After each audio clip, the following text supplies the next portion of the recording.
আপনি কাজ করেন না কেন? টাকার লোভে নিজের মেয়েকে জোর করে ডিভোর্স করাচ্ছেন মা। দর্শক, বিস্তারিত জানতে চাইবো মায়ের কাছ থেকে। তো আপনাদের সাথে একটু কথা বলতে চাচ্ছি। তো আপনার মেয়েকে জোর করে ডিভোর্স করাচ্ছেন, এর কারণটা কি? মা জোর আবার কিসের এই জায়গা? জোর আবার কি আইলো? এই যে দেখেন মাইয়া জামাই দেখেন কেমন পড়ে রয়েছে। গান্দা ফু দেখছেন? গান্দা ফুল বাবা ফুল পড়ে থাকে, অন্য করে পড়ে থাকে। আমার নুনা থেকে পাম্পা পুরায়। আমার কথা বুঝেন, আমার এত সুন্দর একটা মাইয়া, এই বয়সে আমার মাইয়া জীবন নষ্ট করতে দিব না।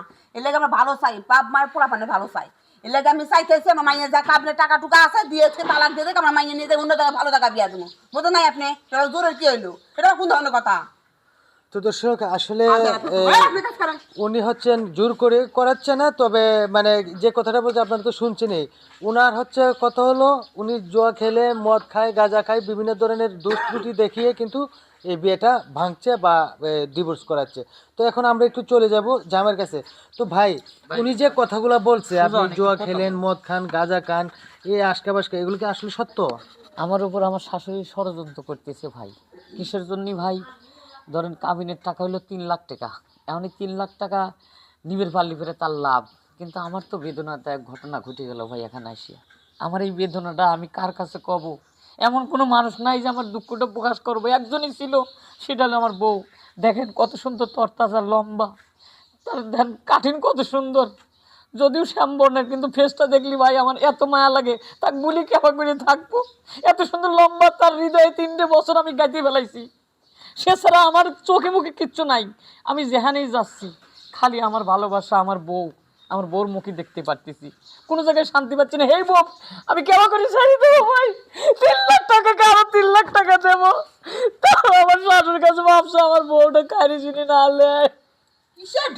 তো দর্শক, আসলে উনি অতি কষ্টের সাথে কিন্তু কথাগুলো বলছে যে ওনার সব শেষেই বউ হলো পুঁজি, আর এই বউকে আজকে হারাতে যাচ্ছে।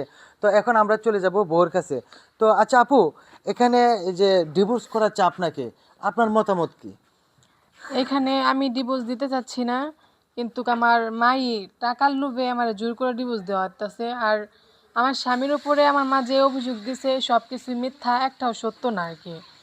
আর আমি যেহেতু আপনারা আসছেন ভালোই হয়েছে, সবাই আছে, আমার মার উপরে দিয়ে তো আমি কথা বলতে পারি না।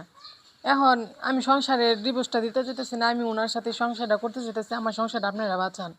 তুই পোলাপান মাথা মাথা সেই জ্ঞান বুদ্ধি আছে? হ্যাঁ, তোর কথা হলো তোর প্রার্থী আমি হয়েছি না, তুই আমার প্রার্থী হতো কোনটা? হ্যাঁ, তুই আমার থেকে বেশি বুঝিস। কিরকম ষড়যন্ত্র করতেছে? আমার বউটার দেন, চুলগুলি দেন একদম রাতার মতো লাগে। এই রাতারের থেকে আমি কেমন করে এই রাতারে থেকে যাবো আমি? 3 লাখ টাকা বলে আমার জমি জমা বেশি, এরকম আরো 4 বান্ডিল দেবো, তা আমার এই রাতারে ছাড়ি আমার উপরে ষড়যন্ত্র করতেছে।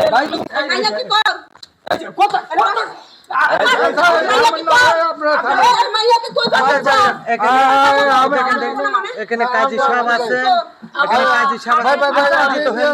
তো দর্শক এখানে উত্তেজিত অবস্থা হয়েছে, মোটামুটি দেখা যাচ্ছে শাশুড়ি খুবই গরম হয়ে গেল। তো এখন আমরা একটু চলে যাব কাজী সাহেবের কাছে।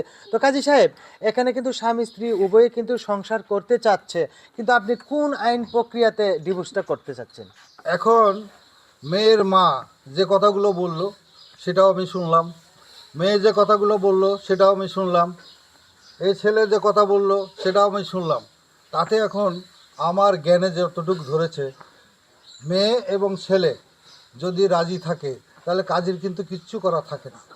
এটা কিন্তু আইনের একটা বিধান। স্বামী এবং স্ত্রী যদি তারা উভয়ে সুন্দরভাবে সংসার করে, তারা যদি নিজে নিজেই মিলাকত থাকে, তাহলে বাবা কত কাজ টাকা লয়ে যাইতেছিল অন্য জায়গায় তালাক করে নাই।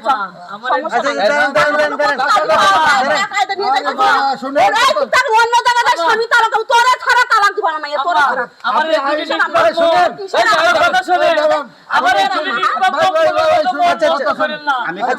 এখানে তো আপনার স্বামী আছে, তো দর্শক এখানে ওনার স্বামীও আছে। আমরা তো স্বামীর কাছে যাইতে পারতেছি না, তো এখন আমরা একটু স্বামীর কাছে যাব। তো আপনি আপনার মেয়েকে কি ডিভোর্স করাবেন? আমি আমার ইচ্ছা না, তবে আমার মাথার আমি ঠান্ডা হোক, তারপর একটা চিন্তা ভাবনা করি। এই তুমি চুপ থাকবা, তুমি সবসময় নাটকের কথাবার্তা কব না, আমি যেরকম হটাই আব্বা, আমার মাইয়া আমি বুঝবো। আব্বা। এই তুই চুপ থাক। আমার দুটি মনে কিন্তু নিষ্পাপ, এবার ফুলের মতো বাবা রে, তোমার দোকান বুঝছি বাবা। আমার শ্বশুর এই তুই চুপ থাকবা গেছে না, চলো আমরা অন্য আসলে ঘটনাটা হয়েছে কি, বাঁশের চাইতে যদি কঞ্চি শক্ত হয় তাইলে যা হয় আর কি, কারণ এই ঘরে এই চাচার চাইতে এই চাচিরই মনে করেন চাচাই মনে চাচার সাংবাদিক সাহেব, আমি আর বিয়ে করতে এই এই তালাক লিখতে রাজি না, আমি টাকার লোভে তো তালাক বলবেন, লিখতে পারবো না।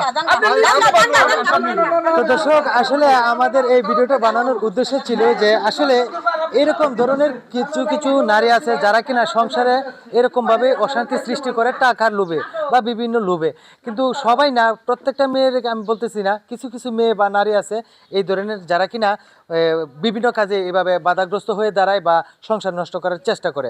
তো এই ধরনের মেয়েদেরকে অবশ্যই আপনারা আইনগতভাবে, সামাজিকগতভাবে এবং ফ্যামিলিগতভাবে বুঝিয়ে শুনে তাদেরকে এমনভাবে মানিয়ে তুলবেন যে কখনোই জানি স্বামীর উপরে কথা না বলে বা 10 জন বসলে 10 জনের উপরে কথা বলবে, এই ধরনের পরিস্থিতি যেন কোনো নারী না করতে পারে। দেখুন, একটি সোনার সংসার, এই সংসারটা নষ্ট করে দিচ্ছে একজন মা, আর মাই কিন্তু একটা সন্তানের জন্য অনেক কষ্ট করে, আর সেই মাই কিন্তু আজকে সংসারটা নষ্ট করতেছে। তো দর্শক, এই জন্য কিন্তু আমাদের এই ভিডিওটা বানানো ছিল। যদি আপনাদের কাছে ভালো লেগে থাকে তাহলে অবশ্যই লাইক, কমেন্ট, শেয়ার করে আমাদের পাশে থাকবেন। ধন্যবাদ সবাইকে।